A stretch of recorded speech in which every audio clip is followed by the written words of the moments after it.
Isso aqui é só para mostrar que a gente toca de ouvido mesmo. Para quem toca de ouvido, já vem assim, preparado com os ouvidos. Boa noite, minha gente. Ouvido especial aqui para quem toca de ouvido. Uma boa noite especial aqui para o meu amigo Leandro, para minha diretora Sônia, para minha linda, para o meu amigo Alex, para Maria do Carmo, que é maravilhosa, nossa mecenas, totalmente excelente. Eu só queria avisar que para quem toca de ouvido, eu estou vendendo esse par de ouvidos aqui para quem toca de ouvido. $7.500. O assunto, para variar, vocês já sabem, né? O assunto, para variar, deixa eu pegar meus apontamentos alegres e retumbantes. Assunto, para variar, é essa coisa maravilhosa que a gente chama de piano e que adora. Como na semana passada a gente chegou até o final do século XIX, e tem todo o século XX pela frente, para contar as curiosidades, só curiosidades, né? Então vamos fazer um pequeno resumo, um pequeno comentário do que aconteceu. O piano foi um projeto desenvolvido por Cristofori, que não ganhou dinheiro com isso, porque projetou os dados que se tem sobre os pianos que ele produziu foram três pianos que ele produziu. Os dados que a gente tem sobre os pianos que ele produziu são bastante confusos, não se sabe dizer exatamente qual é a data, não há apontamento, não há anotação, então não se tem muita precisão. O que aparece hoje no mercado, e daqui a um pouco eu vou botar o link do YouTube para vocês terem como registrado, é um teclado, um piano do Cristofori, com o projeto dele, é parecido com um fortepiano, de 1720, que está no Museu de Nova York. Museu de Arte de Nova York, me parece que esse é o nome. Depois a gente vai passar e vai confirmar. De lá para cá, o piano foi sofrendo uma série de modificações que deixaram um instrumento espetacular. Portanto, hoje, 2024, nós temos o melhor que o piano pode produzir. Mesmo levando em consideração a fase de ouro, final do século XIX e começo do século XX, porque nessa fase as principais empresas do mundo, tipo assim, o que era uma Sony, o que era uma Samsung, eram os fabricantes de piano. Fabricante de piano no final do século XIX, no começo do século XX, era um negócio estupendo. Para vocês terem uma ideia, o segundo maior prédio dos Estados Unidos era de fabricante de piano, acho que era da Eolian, que juntava uma série de empresas de fabricantes que eles foram comprando, e o prédio era o segundo maior prédio dos Estados Unidos, fabricando o quê? Piano. E quando se falava em pianola, que também começou nessa fase de ouro, a gente tem que levar em consideração o seguinte: não havia nada na época, a não ser o piano acústico. Você projetar um piano acústico de forma hidráulica, que toque sozinho, um negócio genial. Os primeiros pianos tinham dificuldade de ter sensibilidade, ou seja, tocavam sempre naquela mesma altura, como se fosse a mesma história do Cristofori, que construía cravos e que passou a pensar em termos de você tocar piano e ter a sensibilidade de forte e suave. Vamos ver quem está aí já. Está ali a Maria do Carmo, a Rita, maravilhosa, sempre está ali, a Rita, primeira fila, sempre fantástico. Alexandre Figueiredo, boa noite. Grande Alexandre. Olha ali, atenção, turma, boas-vindas para o Alexandre. O Alexandre está chegando alegre e retumbante. Você vai conhecer uma turma maravilhosa. Então, só para vocês terem uma ideia de que a história do piano realmente chegou num ápice, que é 2024, e é claro, os pianos que são o ápice, assim como aconteceu desde que o piano começou a ser produzido, são muito caros. Quando o Cristofori desenvolveu o piano e os amigos foram começando a estudar um formato de produzir piano, grand piano, na verdade, esses pianos eram praticamente impossíveis de adquirir. Só famílias muito abastadas realmente tinham condições de adquirir um piano para suas pequenas salas de concerto nos seus palácios, né? Hoje, a mesma coisa acontece. A gente tem pianos bons, maravilhosos. Vamos falar de Yamaha, que é a empresa que mais está atuando no Brasil. Os pianos JX, esses pianos JU, 109, essa coisa do começo. Agora está chegando a Pearl River. Está maravilhoso. Os pianos da Pearl River estão fantásticos. Uma qualidade incrível, mas não é o ápice. O ápice são esses pianos que a gente sempre comenta. Fazioli, Steinway, Bechstein, Blüthner, Bösendorfer, são pianos que têm uma qualidade fora do comum. Eu tenho a alegria de toda semana tocar num Fazioli F212, que para mim é o melhor piano do mundo que eu já toquei. E olha que eu toquei em pianos fantásticos. O piano da Sala Cecília Meirelles, no Rio de Janeiro, que é um Steinway D, para mim tem uma sonoridade que é um encanto. Agora eu acho que ele já está passando até da idade eu não toquei mais nele, eu acho que a última vez que eu toquei foi em 2014, 2015, por aí. Ou seja, já se vão 10 anos, o piano já está vencendo a validade. E essa questão, todo mundo briga comigo, mas é a verdade. O piano tem prazo de validade. Olha que bacana aí, Inês chegando. Boa noite, Inês. Jefferson Gama ali também forte e firme. Alexandre Jefferson para matar a alegria do pessoal aqui. Rita fantástica. Vamos lá. Eu só gostaria de revisar, porque todo mundo me comentou a semana passada, sobre a live que a gente fez a semana passada, sobre os itens que eu abordei antes de começar, com relação a como escolher um piano acústico. Eu vou passar novamente esses comentários, porque eu acho extremamente importante você entender, e para mim isso é uma grande curiosidade. Eu tenho participado de alguns grupos, principalmente no Facebook, de pianos e pessoas que anunciam pianos, etc. Eu vejo que 90% dos pianos anunciados têm um preço muito baixo, porque os pianos já não têm mais condições. São aqueles pianos que, se fossem na Europa, nos Estados Unidos, por exemplo, estariam na calçada, à disposição do pessoal vir recolher aquilo e levar para descarte, entende? Então, o piano realmente, quando vence, o investimento que se faz no piano é muito alto. Então, só realmente conserte, repare o piano quando você tem um valor sentimental muito forte com relação a esse piano. Fora isso, busque uma alternativa no mercado.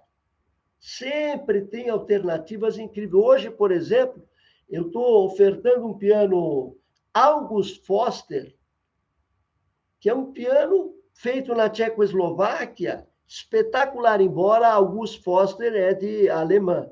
Mas ele foi construído na época que estava aquela confusão lá na Alemanha, aqueles troços. O ser humano é meio complicado com esse negócio de guerrinha aqui, guerrinha ali, né? Então, ele foi fabricado lá, mas a forma com que esse piano foi feito é extraordinária. Então, é um piano que você vai poder... Ele está zeradíssimo, praticamente novo o piano. Sempre teve a manutenção em dia. Então, esses pianos têm uma longevidade muito maior do que aqueles pianos que ficam ou sem tocar, ou sem a manutenção devida. Não esqueçam disso. De 6 em 6 meses, pelo menos, você precisa afinar e manter a regulagem do piano. Um piano de armário, ele tem mais ou menos umas 6, 7 mil peças, dependendo do modelo do piano. Dessas 7 mil peças, você tem ali umas 1.500 peças que são fixas. As outras são todas móveis, se movimentam o tempo inteiro. Então, pense, é um caminho complexo. Se você não mantiver, se você não fizer a manutenção, aquele protocolo que eu já comentei em lives passadas, escrever sobre quando veio o afinador, o que ele fez, essas coisas todas, é extremamente importante para que você mantenha o seu piano durável. Fora isso, ele vai. O piano sem tocar, por exemplo. Aquele piano da minha avó está lá na casa dela faz 30 anos, vou levar lá para casa. Foi para o espaço. Se ficou sem tocar, foi para o espaço. O piano tem que ser tocado. Ele foi feito para tocar. Então, eu vou fazer uma revisãozinha rápida daquilo que eu comentei a semana passada, para vocês atentarem, parecem itens de brincadeira, mas são extremamente importantes. Com relação ao piano, pode ser novo, pode ser usado, hein? O piano que você está escolhendo soa como piano acústico? Já comentei. Quando o piano tem dois tipos de som de piano, som de harpa, que é a origem do piano. Quando você escuta o instrumento do Cristofori, depois eu vou dar o link do YouTube para vocês conferirem comigo, o som é pavoroso, é um troço que, pelo amor de Deus, como o Mozart conseguia fazer os temas dele naquele tipo de piano, isso é uma brincadeira, é a cabeça do cara fantástica, genial, por isso Mozart. Fantástico, Amadeus. Então, o piano tem dois tipos de som. Som de piano, som de harpa. Quando chegou a ser harpa, esqueça, você só vai gastar, a não ser que seja aquele piano naquela condição. Então, o piano que você está escolhendo soa como piano acústico. Quando você toca nele, ele satisfaz. Isso é importante. O piano tem que abraçar você.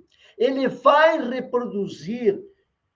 Eu vejo a Adriana gravando no piano dela, no piano digital dela, maravilhosamente bem. Se a Adriana tivesse um piano acústico e fosse cantar junto com um piano acústico de má qualidade, até a voz fica ruim. Entende? Então, quando você toca no piano, ele lhe satisfaz, ou seja, você se sente bem em tocar e se soltar. A Rita, por exemplo, tenho comentado com ela, Rita, pega o piano, sente no piano, não olhe para ninguém e põe aquilo que você sabe. É exatamente assim. Mas, se o piano não te der aquele approach, vai ser difícil haver essa conversa entre você e o piano. Então, o piano, ele tem que lhe deixar feliz. Ele vai conseguir reproduzir o tipo de música que você quer? Você já pensou um som estridente, metálico, para uma pessoa que está estudando clássico, Chopin? Como que vai fazer, minha gente? Entende? Não é o piano adequado para a pessoa. Você vai tocar erudito, vai ler a partitura, vai tentar ser um concertista, vai entrar para essa área mais complexa da música. O piano tem que ter um som mais aveludado, mais soft, mais Bösendorfer, mais Steinway.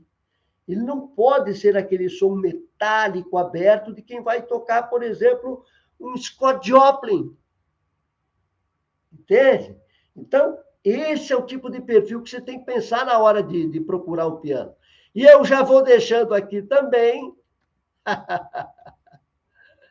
já vamos deixando aqui também o contato do nosso amigo Leandro Manfredini, que agora está dando aulas e está colocando, dispondo as aulas dele no YouTube. Está ali o link para quem quiser saber das aulas. Eu vi, eu acho que eu tirei esse aqui de aula de blues.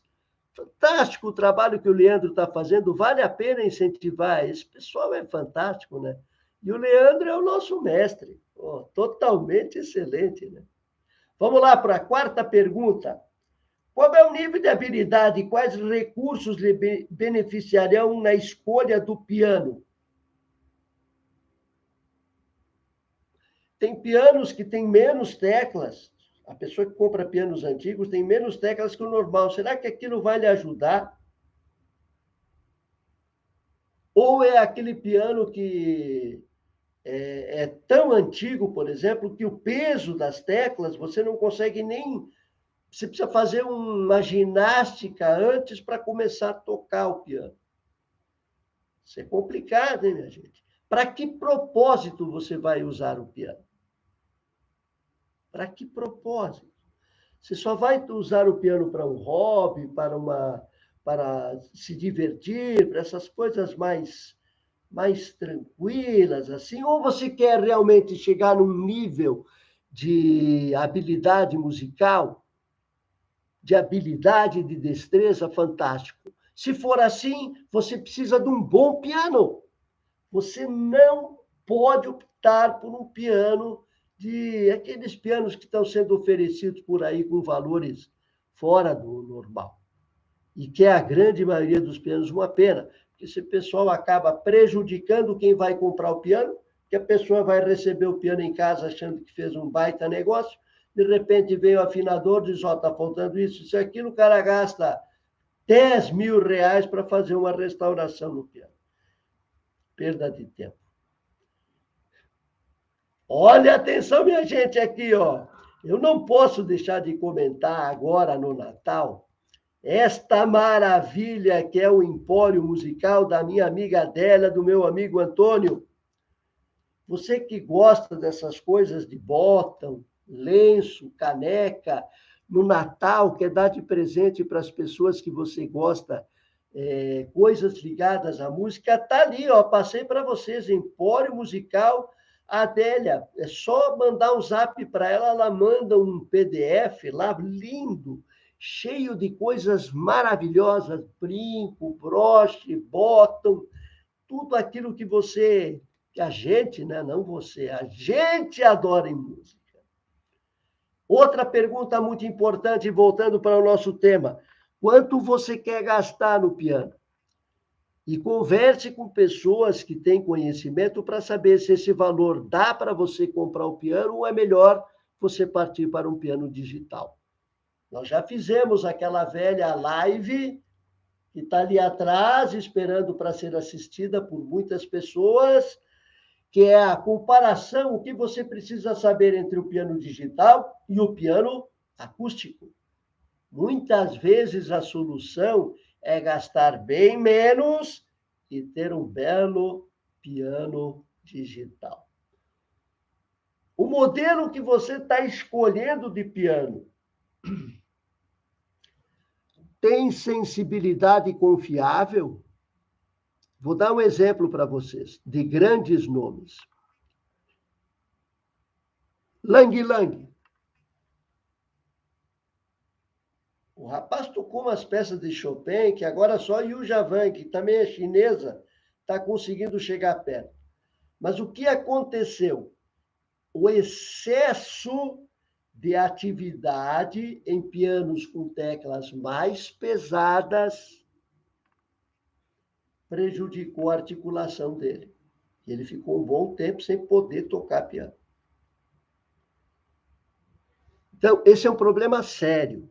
Se o piano não tem o peso touché específico, vai lhe prejudicar a articulação. Na hora que você está ali se divertindo, tocando, beleza, tudo simples, tudo moleza, tudo tudo certo. Com o tempo, as coisas vão ficando complicadas.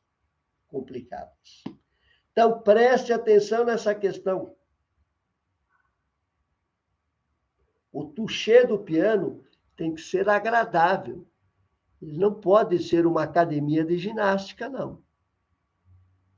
Quanto tenho de garantia no piano, mesmo o piano usado? Por exemplo, os pianos que as pessoas adquirem com a gente, comigo, com o Jorge, com a minha turma, com a turma que está sempre envolvida conosco, sempre tem aquela garantia olha, deu um problema, vamos lá, ligue, tem um prazo de garantia, né? Os pianos que são comprados novos hoje estão 5 anos, e a gente já sabe que os fabricantes estão dando 10 anos de garantia. 10 anos de garantia. Isso acontece com as principais marcas do mundo. Tamanha a qualidade dos produtos e a precisão que estão sendo colocadas nos pianos acústicos, mesmo aqueles pianos que o pessoal comenta assim, mas é xing-ling.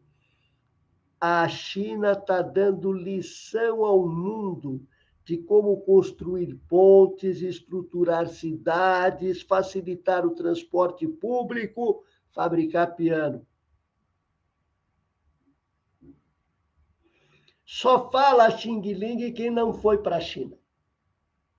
No dia que você optar por passar umas férias na China, você vai perceber que a coisa é bem diferente do que o pessoal comenta. Outro detalhe muito importante com relação a qual o tipo de assistência técnica. Por exemplo, o piano você comprou, tem que chegar na tua casa, alguém tem que ir lá, depois de você adaptar o piano saiu de um tipo de ambiente, com um tipo de temperatura, com um tipo de piso. Chega na tua casa, tem aquele ambiente, tem a temperatura, tem o outro tipo de piso.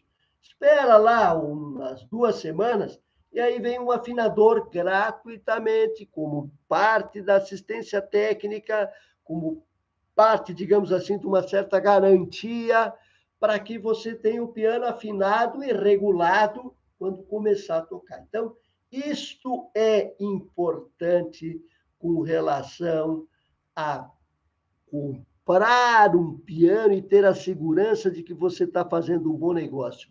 Porque a gente sabe, é um bom investimento. Mesmo para esses pianos assim, tipo os pianos nacionais, os pianos básicos da Yamaha, os pianos básicos da Kawai, mesmo assim são investimentos altos. Então, tenha segurança com relação ao instrumento que você vai comprar. Anote, depois vai estar no descritivo. Na semana passada eu já coloquei no descritivo esses pontos que são extremamente importantes na hora em que você vai escolher. Para mim, a melhor curiosidade com relação a piano é saber esses 9 itens que eu comentei aí, e vocês podem preencher com 10, 11, 12, 13, se quiserem fazer alguma pergunta ali e tentar aumentar esse potencial de informação com relação a que piano que eu devo comprar para que eu realmente me sinta satisfeito com o piano. E as curiosidades vão começar, né? Eu quero mostrar para vocês esse link aqui, ó. Deixa eu copiar ele direitinho. Tem um link aqui que é muito interessante. Já vou deixar aqui. Quem puder, copie esse link. Tá aqui, ó. É um link do YouTube. Já vou subir coraçõezinhos para esse link maravilhoso. Olha que lindo, quanto coração aí. Esse link, vocês vão perceber o primeiro, vamos dizer assim, a história não consegue contar com precisão qual a posição desse piano nos 3 pianos que o Cristofori construiu, fabricou. Mas é um dos 3 pianos, dos 3 primeiros pianos que foram, digamos assim, colocados à disposição das pessoas no mundo. E está no Museu de Arte, no Metropolitan Museum of Art, em Nova York. O vídeo mostra perfeitamente como foi construído o piano e, o mais interessante, uma pessoa tocando naquelas 5/8 do piano, com características de piano normal, de um grand piano, que ele tem cauda e é longo, todo o sistema de madeira, e ainda não contemplava aquele negocinho do joelho, né? Que eu sempre comentei com vocês, que é o sustain. Você fazia o sustain colocando o joelho para cima, quer dizer, como se você tentasse levantar o teclado do piano, sabe? Ainda não contemplava isso. Então, é um piano limpo, com expressão de forte e fraco, né? Que é o piano e forte, piano forte. Na Itália ainda se chama piano forte, mas esse link é fantástico. Uma peça sendo executada nesse piano, vocês já vão escutar que o som realmente. Os comentários das pessoas ali, principalmente que o vídeo é americano, o comentário das pessoas é: ai, que lindo, que maravilhoso, mas tudo conversa para boi dormir. O piano é horrível. Cara, só porque Cristofori aí, né? Vamos lá, minha gente. Outra, então, vale a pena vocês copiarem esse link ali que eu deixei ali do YouTube. Ele é extremamente importante, porque vocês vão entender o começo da história do piano, a qualidade de som que os caras tinham na época para montar, estruturar e compor peças maravilhosas usando esse tipo de instrumento.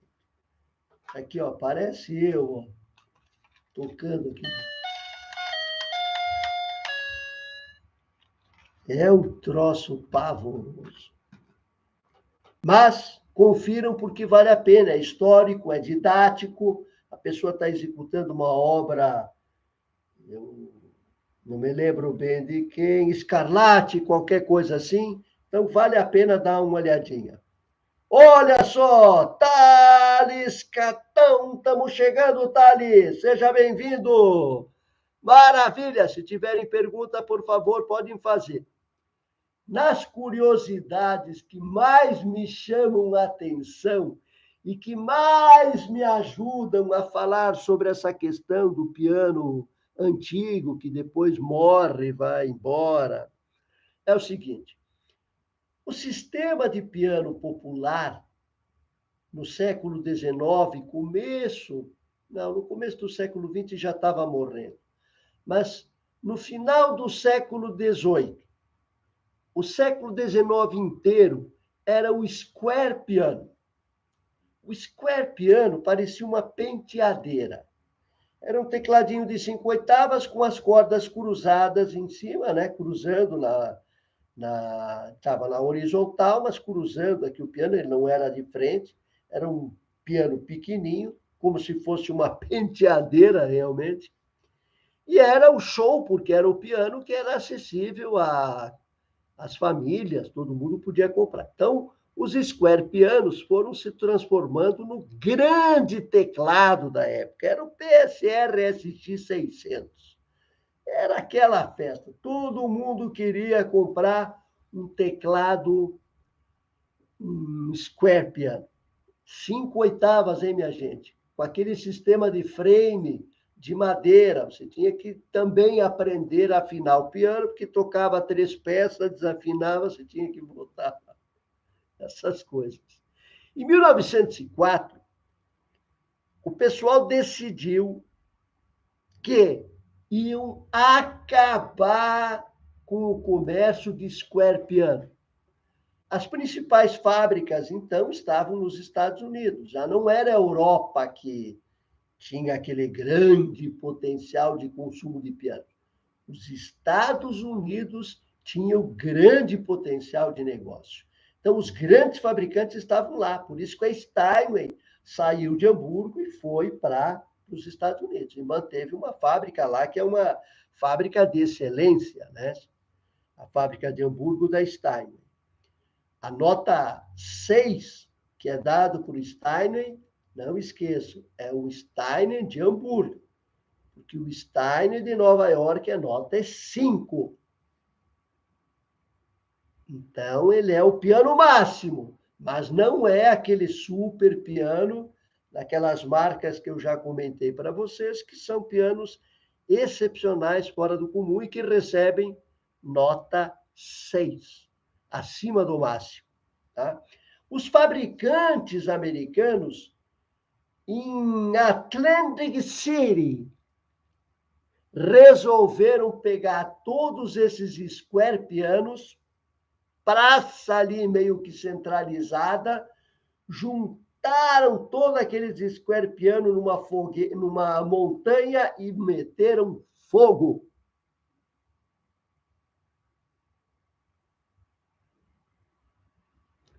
Não tinha mais o que fazer com aqueles pianos. Apesar de serem novos, não havia mais interesse neles, os fabricantes tinham um estoque muito grande. Conclusão: mete fogo nos pianos. É uma sacanagem. Muitas vezes tem aquela história, né? O cara diz: olha, esse piano ali, o que você acha dele? Olha, se fosse me dado esse piano, eu colocava no jardim, enchia de terra e plantava samambaia. Ia ficar lindo. Ia aparecer aqueles pianos que o pessoal põe ali nas. Tem um pessoal que deixa aquelas imagens, todo mundo se emociona de ver o piano com flores, nascendo de dentro do piano de cauda, essas coisas. É para isso que serve mesmo, quando o piano já perdeu a sua vida, já morreu. É enterrar. Então, os fabricantes, em 1904, se reuniram para meter fogo, e fogo de verdade mesmo, nos square pianos, para encerrar de vez a venda de square pianos no mercado e deixar só os pianos que todo mundo conhece. Atenção, eu vou deixar aqui um link maravilhoso que é do meu amigo Fritz. Ele não apareceu aqui ainda, mas eu vou deixar o pessoal de Belo Horizonte que precisar de um afinador, de uma pessoa de restauração, daquelas, sabe, que ajude a entender o piano, além de ser um excelente vendedor de piano acústico, digital, de instrumentos musicais.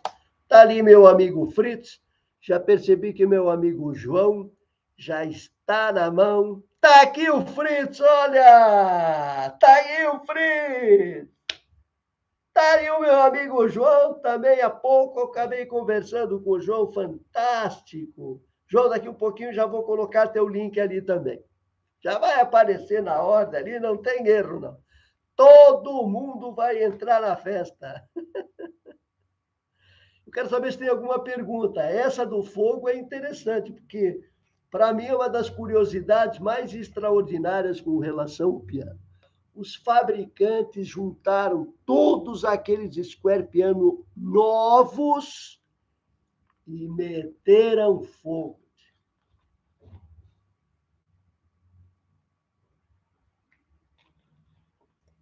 Imagine a fogueira de São João, que não foi, em Atlantic City, com esses square piano. E aí encerra-se essa novela, que é o square piano. Vamos lá.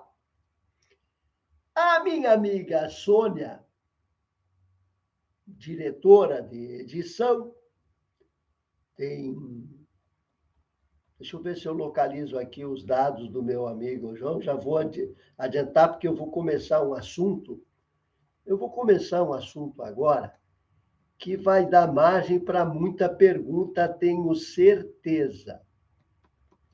Então, todo mundo vai ficar atento agora e vamos ver, claro, a maioria não vai concordar comigo, porque o meu entendimento com relação a instrumentos musicais, piano, etc., ele realmente se baseia em informações profundíssimas, podem ter certeza. Atenção, o link do meu amigo João Guarnieri está ali, ó, o canal dele no YouTube. Eu acho que essa é uma das é a última, é o link da última aula que ele fez ontem, na quarta-feira. Acho não. é o link da aula que o João fez. Depois o João mesmo vai confirmar que ele fez ontem. Vale a pena as pessoas acompanharem o trabalho maravilhoso do João com relação a estudo e aprendizado de músicas, principalmente as músicas brasileiras, né? São temas complexos de tocar. Eu vou dizer para vocês que eu conheci muito artista internacional, muito bons pianistas, excepcionais pianistas, né? E, basicamente, nenhum deles conseguiu trazer aquele swing da música brasileira em hipótese alguma. E jamais, com todos aqueles conhecimentos, nada, não se chegava nem perto. Hoje eu estou afinando um piano que devia estar no fogo. É o desafio ali, ó. Estou falando para vocês, minha gente. Tem horas que a gente pega um negócio e é brabo. O assunto que eu vou comentar com vocês é o seguinte. E aqui vão entrar muitas curiosidades. É o link da live, isso mesmo. Da live de ontem. Perfeito, João. Então tá ali, minha gente, está registrado o link do João. O João já participa com a gente, é o afinador ali da região de Ubatuba. Quem precisar, professor, mestre, é o João. O João é outro pianista extraordinário, tem uma sensibilidade incrível e domina perfeitamente quando está no controle das aulas, das suas lives, é perfeito. Domínio 100. A pergunta é o seguinte: vamos imaginar que os compositores tipo Mozart, Chopin, Liszt, Beethoven, Salieri, Scarlatti, Bach, família inteira de Bach, tivessem vivendo hoje,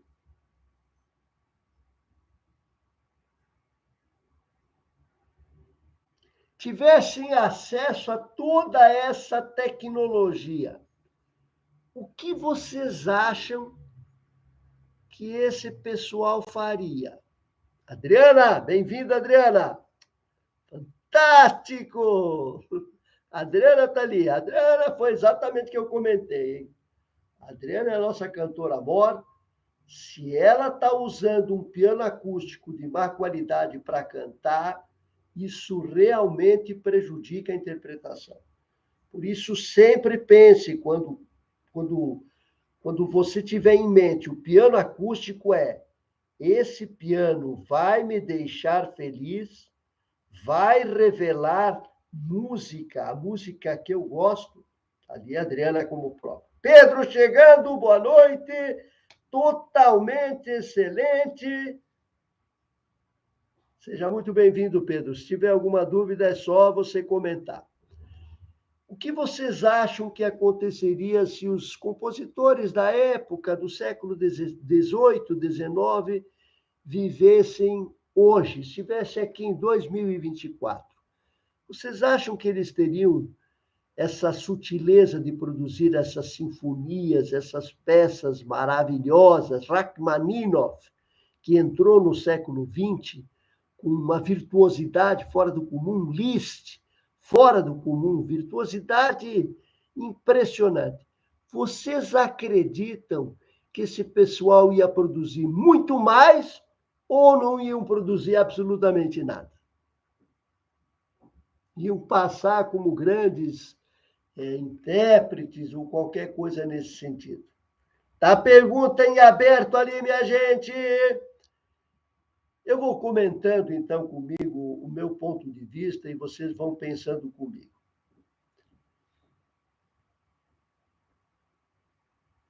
Nem 10% das produções e das peças que eles compuseram estariam à disposição. Se esses compositores estivessem vivendo hoje no máximo da tecnologia de gravação, de registro, de instrumentos musicais maravilhosos, de orquestras fantásticas, com dinâmica de interpretação fora do comum, eles não chegariam a 10% do que eles produziram.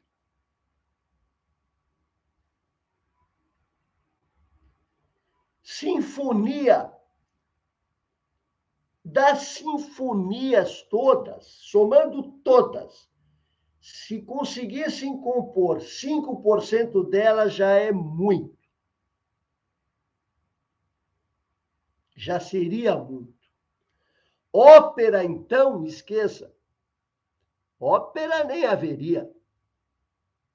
A história da ópera, ela só aconteceu porque o tempo, o ambiente e a situação tecnológica permitia.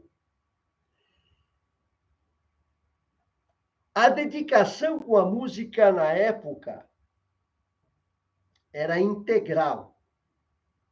E o nível de exigência era extremamente exacerbado. Bonito o termo, hein? Exacerbado. Ou seja, você não tinha luz, não tinha o Zap, não tinha Jornal Nacional para você reclamar, não tinha Netflix, não tinha game.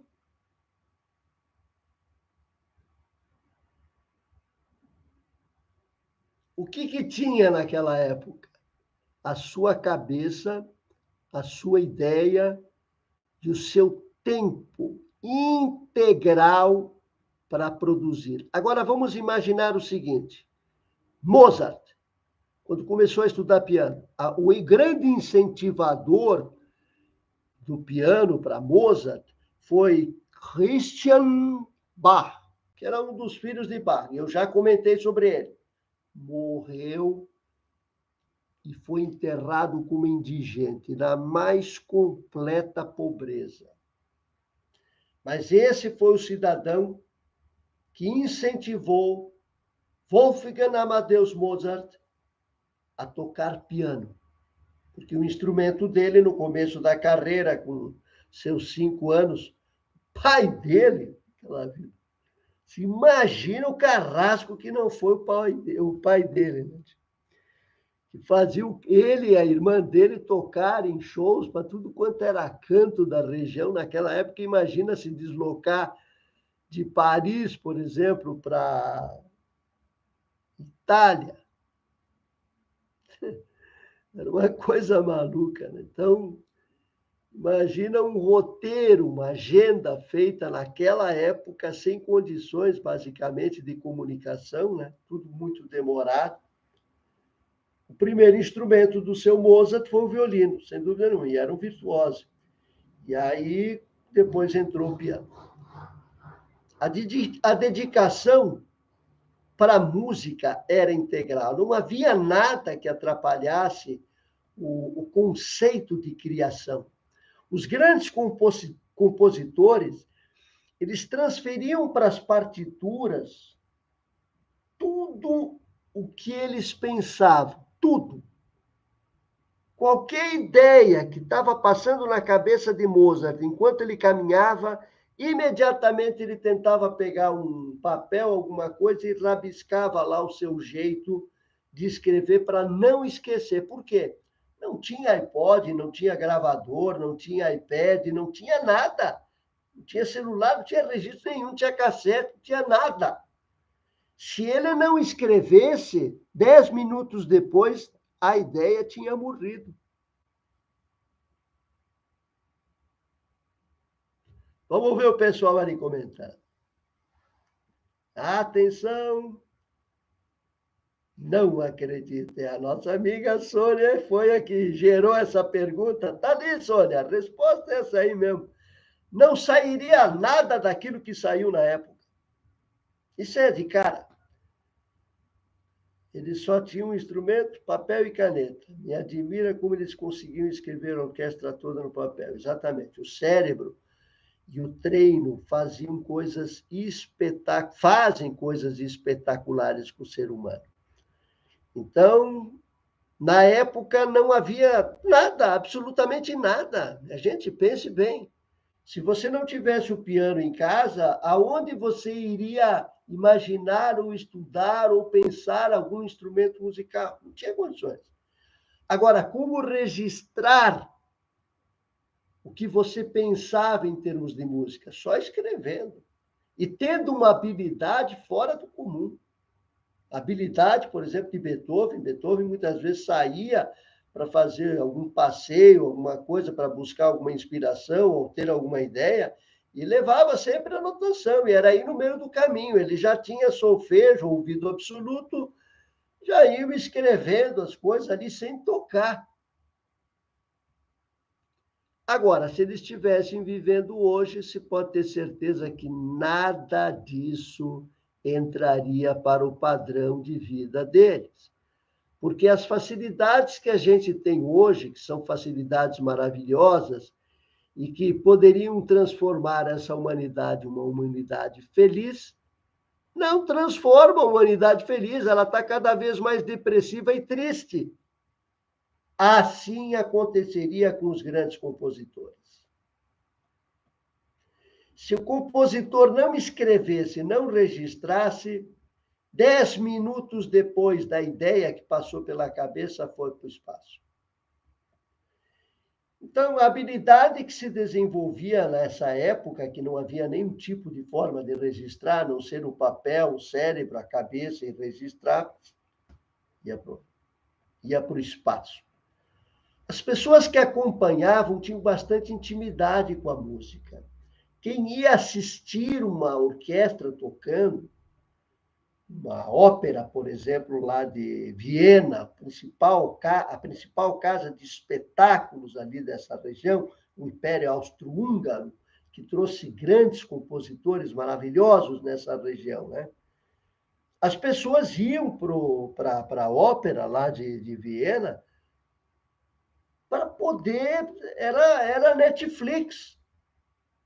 Era um sistema de TV por assinatura deles na época. Então, eles se preparavam.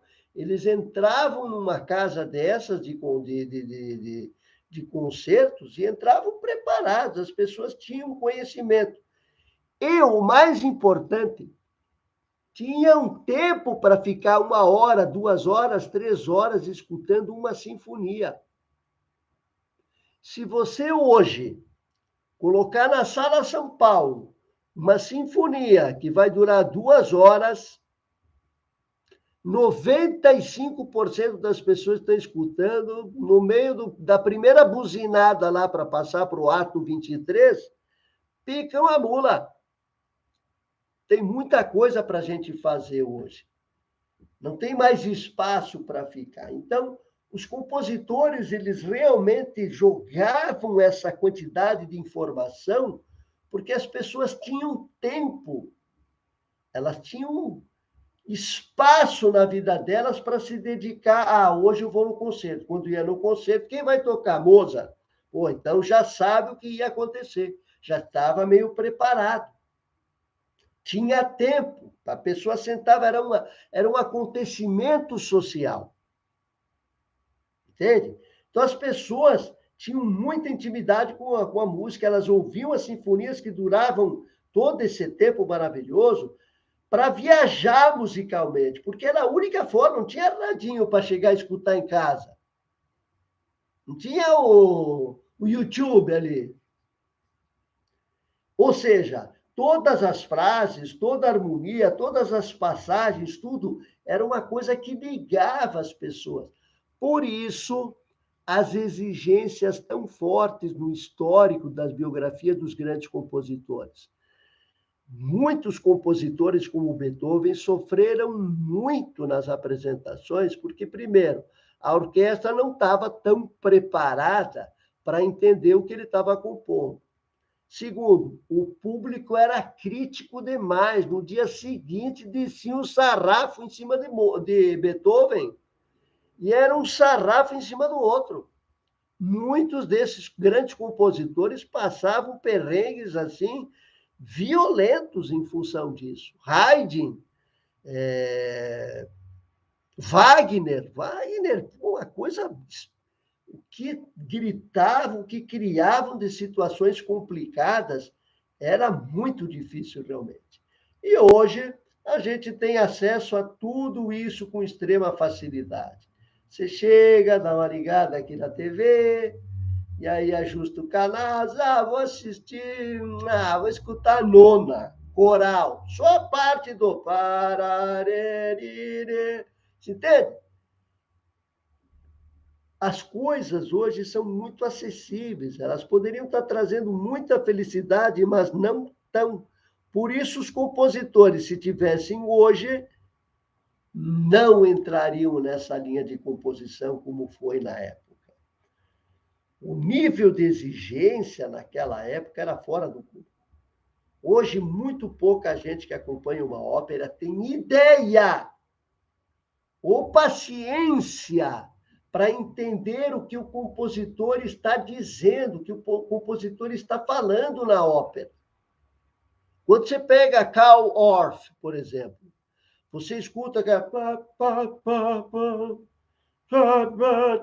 Todo mundo adora aquela parte. E o resto da ópera? Você tem saco para ficar lá escutando todo o resto para chegar nessa fase de... Você entende? Que é o êxtase, a parte forte. Mas tem todo o tempo em que não tem essas pegadas fortes. Na época não tinha o que fazer. O cara ficava lá e ficava escutando. Gostei dessas frases aí. Outra coisa que vocês têm que pensar é o seguinte, que é muito importante. O sistema editorial de partituras, eles funcionavam, vamos fazer uma comparação, como se fosse uma Amazon. Era um negócio impressionantemente grande, gigantesco, rentável, que atingia basicamente 100% das pessoas que ligavam com música.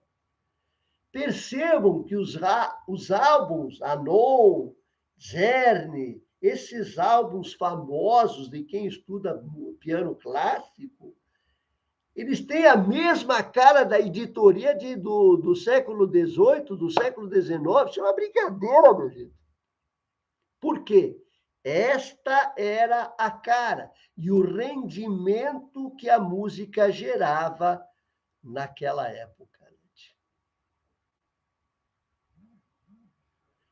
O Pedro acertou em cheio. Pegou numa frasezinha aqui e acertou em cheio. Mudam-se os tempos, mudam-se as vontades.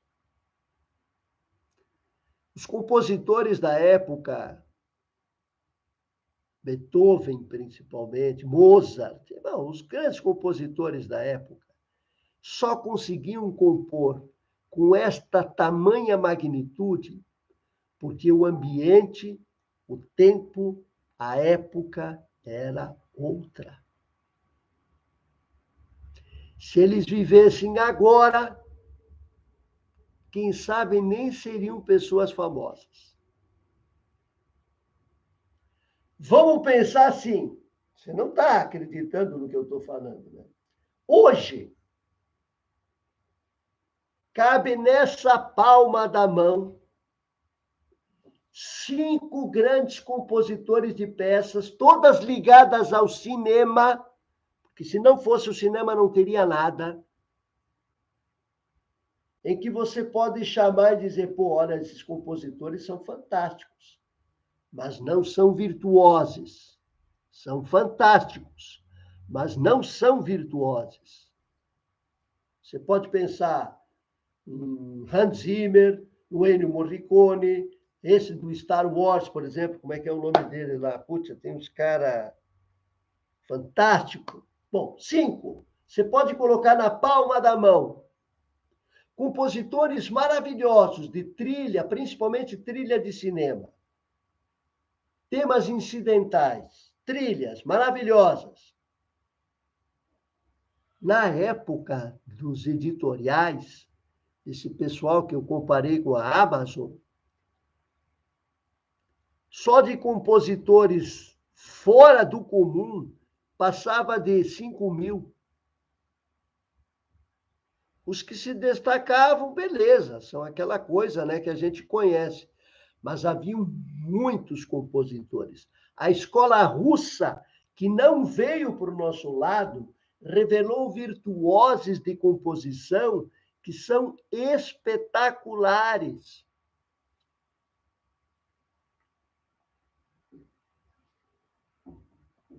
Hoje, com toda a magia dos tempos modernos, ninguém ficaria se dedicando de forma completa às composições e às grandes obras.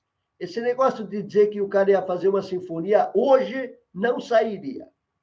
Porque ninguém tem paciência para entrar numa sala de concerto para escutar 1h30 da composição que o cara fez a semana, terminou, concluiu a semana passada.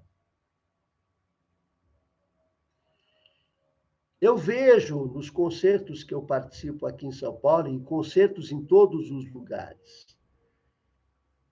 as pessoas que estão assistindo os concertos, na sua grande maioria, estão lá para aparecer mesmo.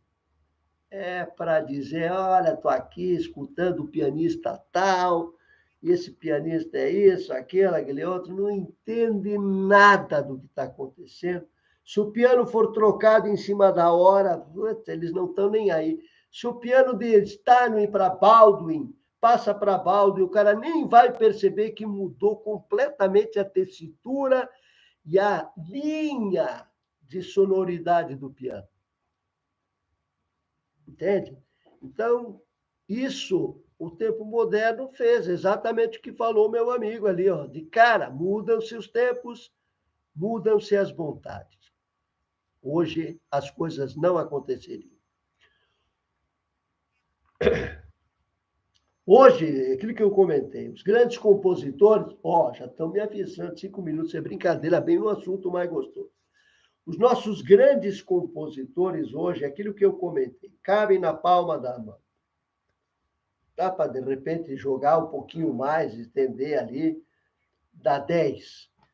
Enquanto que no século XVIII e XIX, era fora do comum, né, minha gente?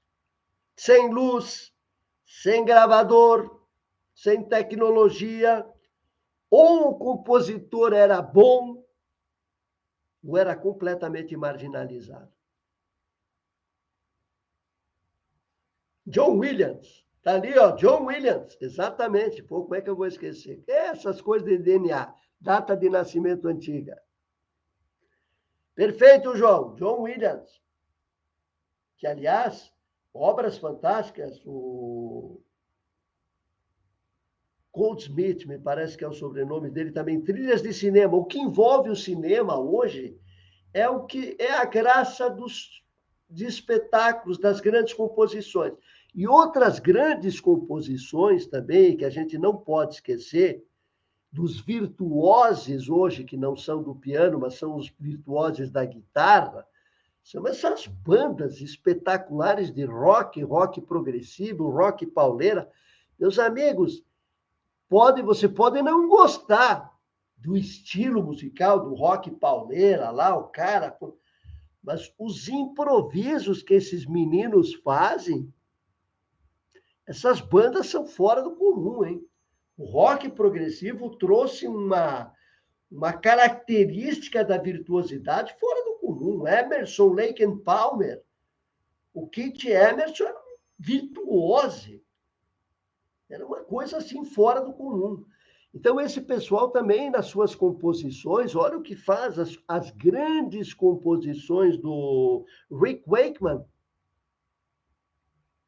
para piano, para orquestra, para banda, para o rock, são coisas espetaculares. Mas vamos de novo ao que o Pedro comentou. Mudam-se os tempos, mudam-se as vontades. Por que o rock está desaparecendo? Mudou o tempo, mudou a vontade. Acertou em cheio, Pedro! Falta formação musical. Isso já é uma outra questão. Na semana que vem vai ser perguntas e respostas, na nossa quinta-feira que vem. E aí eu vou precisar da participação de todo mundo. O que está acontecendo é o seguinte: a música está indo para o completo espaço mesmo. Artista que é o, olha, onde você vai tocar? Eu vou tocar em tal lugar. Quem falou isso? A Loki.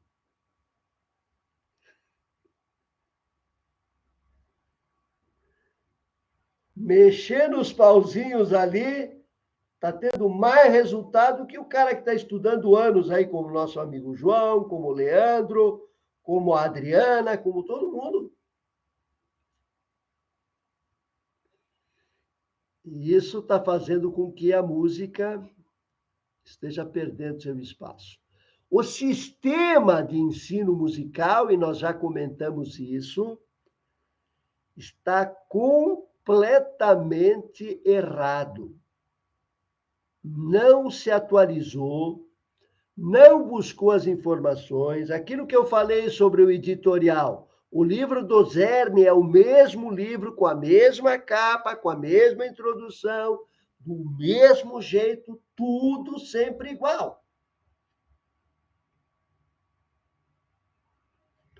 Continuando, então, pensando no nosso raciocínio, o histórico de grandes compositores que morreram na mais completa pobreza, assassinados, muitos deles foram assassinados, ou com aquelas doenças típicas que aconteciam, que pense bem, naquela época você tocava piano e ia para onde? Não tinha luz vermelha, mas tinha vela vermelha. E o número de doenças que esse pessoal pegava, não vou citar nomes de grandes compositores que morreram assim, mas vocês conhecem alguns, né? Essas historinhas que vocês escutam, que aparecem em filme, mostrando a história de Chopin e a história de Liszt, vocês não têm ideia da bagunça que acontecia, tipo hospital hoje em dia. Quando você vê os caras contando o que acontece dentro do hospital, você diz, meu Deus do céu. Eu trabalhei em hotel e aproveitei, na época podia, né? Eu aproveitei esse embalo, porque era um hotel, era aquela coisa toda, estava tudo lá à disposição. Exatamente. Então, minha gente, os compositores da época de ouro, de sinfonias e composições, se vivessem hoje, não produziriam, não fariam absolutamente, exatamente as composições da época, exatamente por aquilo que o Pedro comentou. Tempo, vontade. O ambiente era outro. Nada tinha ligação.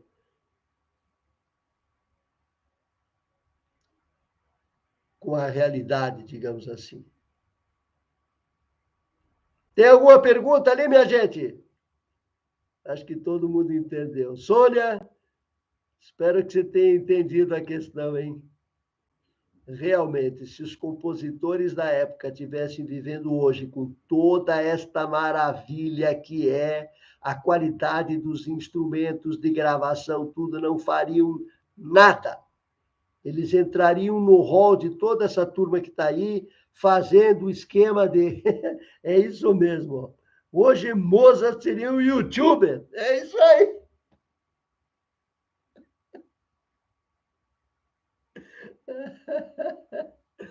Seria, pense bem, minha gente. Pense bem, um cara com habilidade, ouvido absoluto hoje.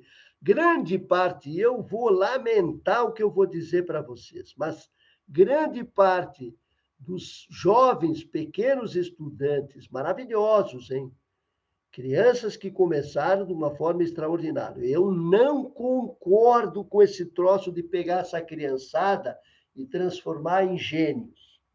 O que está acontecendo é o seguinte: essa criançada com 5, 6, 7 anos de idade, e tem capacidade para isso, desenvolve uma habilidade, os pais forçam horas de estudo, aquela coisa toda, é uma escravidão. E aí, beleza, tocam, tá. Quando chegam nos 15, 16 anos de idade, começa a fazer falta aquele estado de infância que eles não viveram. E aí entra um processo bem conhecido do ser humano de hoje chamado depressão, E, em seguida, aquilo que todos fazem quando não conseguem controlar a depressão. Vão todo mundo lá para a casa do Senhor. Boa parte dos bons artistas que eu conheci, que virtuosos de piano, infelizmente eu perdi para esse tipo de problema. Então vamos com calma, tem muita coisa bacana para desenvolver em termos de musicalidade, em termos de habilidade e em termos de técnica no piano. E a Sônia e eu, daqui uns dias, vamos começar, né? Fazer algumas. Eu, como cara que toca. De novo, vou mostrar para vocês aqui, ó. Cara que toca de ouvido, tá aqui, ó. Par de ouvido do Ulick, $7.500. Vou mostrar para vocês uma série de exercícios que eu desenvolvi. São técnicas que a gente desenvolve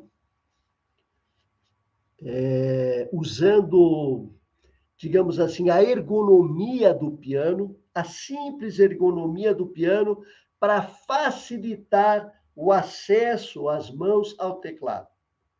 Então, a gente vai começar a montar isso ali, a Sônia e eu.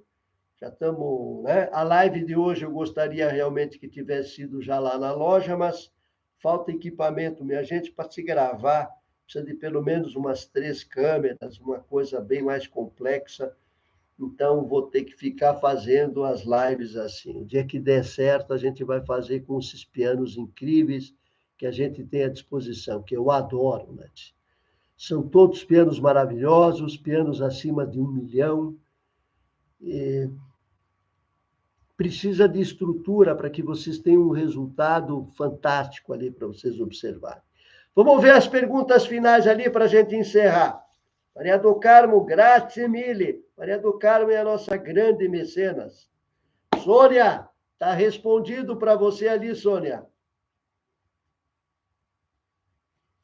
Já todo mundo ficou. Leandro participou. Pedro é o cara que deu a frase certa, a ponta do dia.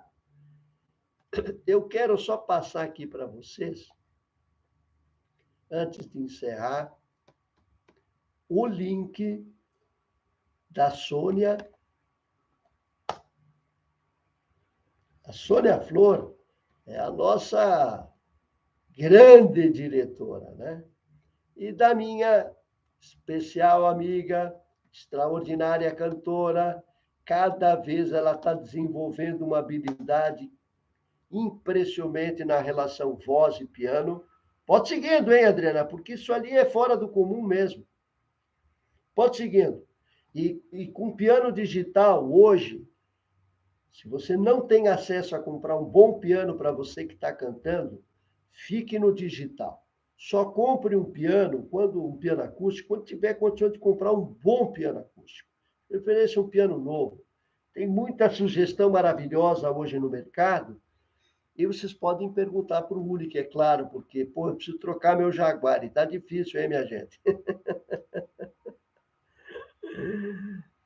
Aqui, ó, Adriana. Imagina, Adriana, a aula que vocês dão sempre para a gente. Olha o que eu aprendi com o Pedro hoje.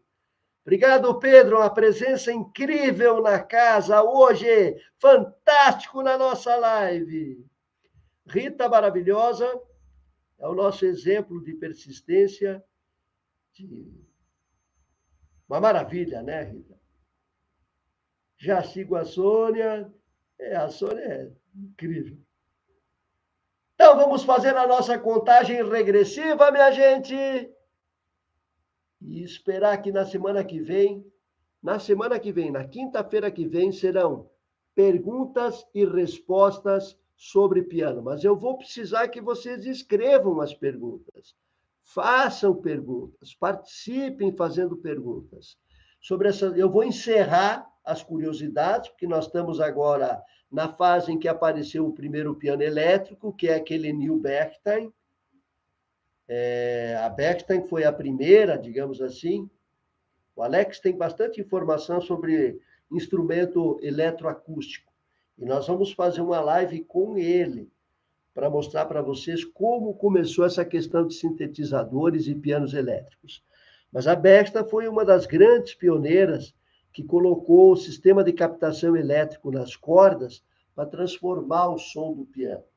E gerou um piano maravilhoso, não deu certo para o mercado não absorveu, absorveria hoje, mas a Bergster eu acho que não está mais com interesse nessa linha. A Yamaha, sim, aproveitou bem essa ideia e desenvolveu a linha CP, que é espetacular. Eu tive a oportunidade de tocar no CP70 por fazer repertório, tocar, gravar, tudo, que é um espetáculo de piano. Então, nós vamos começar, vamos voltar novamente para fazer essa conclusão das curiosidades de piano, a partir do Neil Bergman, que foi em 1829, 1830, mais ou menos, que começou, para a gente mostrar para vocês os pianos híbridos, os pianos transacústicos, os pianos que tocam sozinho com tecnologia, porque não é uma questão só de pianola, mas ter uma estrutura musical incrível. Hoje, os pianos que têm o piano disc, o QRS, que é o espírito da própria Steinway, são pianos que você deixa o concerto, o áudio, o home theater mostrando toda aquela atmosfera musical e o piano ali executando o que o pianista está tocando lá no show. Outra coisa que é interessante é que com essa tecnologia, eu tocando piano aqui em Cotia, posso dar uma aula de piano lá para os Estados Unidos, por exemplo, de música brasileira. E o pessoal escuta em tempo real o que eu estou tocando no piano aqui, o piano de lá responde exatamente o que eu estou fazendo. Então, essas tecnologias são muito bacanas, são curiosidades que chamam muita atenção. E aí eu já enrolei muito vocês ali, minha gente, desculpe, passei do tempo, não pode. Vamos lá, contagem regressiva. Muito obrigado. Vocês são fantásticos. Pedro, obrigado pela sua participação, hein? Inês, obrigado. Maria do Carmo, Rita, Sônia, Adriana, fantástica. O Leandro, o João, que estava ali hoje, que bom que o João conseguiu aparecer. O Pedro, que trouxe uma revelação fantástica aqui. Vamos ver quem mais que está ali nessa parada ali que a gente não lembrou. O João, o Fritz, que está lá martelando o piano, que não está fácil, né? Obrigado a todos vocês, minha gente. 3, 2, 1, encerrando!